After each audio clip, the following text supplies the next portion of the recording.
ഇതാണ് ഞങ്ങൾ ഇപ്പോൾ വാങ്ങിച്ച സാംസങ്ങിൻ്റെ ഫ്രിഡ്ജ്. കൺവെർട്ടബിൾ ഫ്രീസറാണിത്.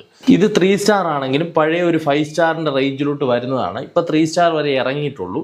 അതുപോലെ തന്നെ ഇത് 236 ലിറ്ററാണ്. ഇത് കട്ട പിടിക്കാത്ത ഫോസ്റ്റ് ഫ്രീ എന്ന് എഴുതിയിട്ടുണ്ടല്ലോ. നമ്മുടെ ഈ ഒരു ഇതിൻ്റെ പ്രത്യേകത എന്ന് പറഞ്ഞു കഴിഞ്ഞാൽ നമ്മൾ ഈ ഫ്രീസറിൽ എന്ത് വെച്ചാലും ആ സാധനം ആ വെക്കുന്ന പാത്രത്തോട് കൂടി സെറ്റാകും.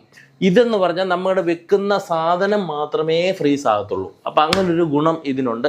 ടെമ്പറേച്ചറൊക്കെ അഡ്ജസ്റ്റ് ചെയ്യുന്ന ടച്ച് സ്വിച്ചുകളാണ്. അപ്പോൾ ഇതിലൊക്കെ നമുക്ക് എത്ര വേണേലും നമ്മുടെ ക്ലൈമറ്റ് അനുസരിച്ചൊക്കെ നമുക്ക് ചെയ്യാൻ പറ്റും. പോർട്ടബിൾ ഫ്രീസറിൻ്റെ ഒരു കൺട്രോളിങ് യൂണിറ്റ് പോലെ ഒരു സ്വിച്ചാണിത്. അപ്പം നമുക്കിപ്പം വലിയ കുറച്ച് ഹെവി സാധനങ്ങൾ, കുറച്ച് ചിക്കനൊക്കെ കൂടുതലുണ്ടെങ്കിൽ നമുക്ക് വെക്കാൻ പറ്റും. ഇതിൽ നമുക്കിതാ എടുത്ത് മാറ്റി കഴിഞ്ഞാൽ അത്യാവശ്യം നമുക്ക് സാധനങ്ങളൊക്കെ ഇത്രയും വലിയൊരു ഫ്രീസർ സെറ്റപ്പാണ്. നല്ല സ്റ്റോറേജ് സ്പേസ് ഉണ്ട്. വെജിറ്റബിൾസ് ഒക്കെ വെക്കാനായാലും വെജിറ്റബിൾസൊക്കെ നമ്മൾ ആദ്യമായിട്ട് വന്നുകൊണ്ടാണ് കട്ട് ചെയ്തൊക്കെ നമ്മൾ വെച്ചിട്ടുണ്ട്.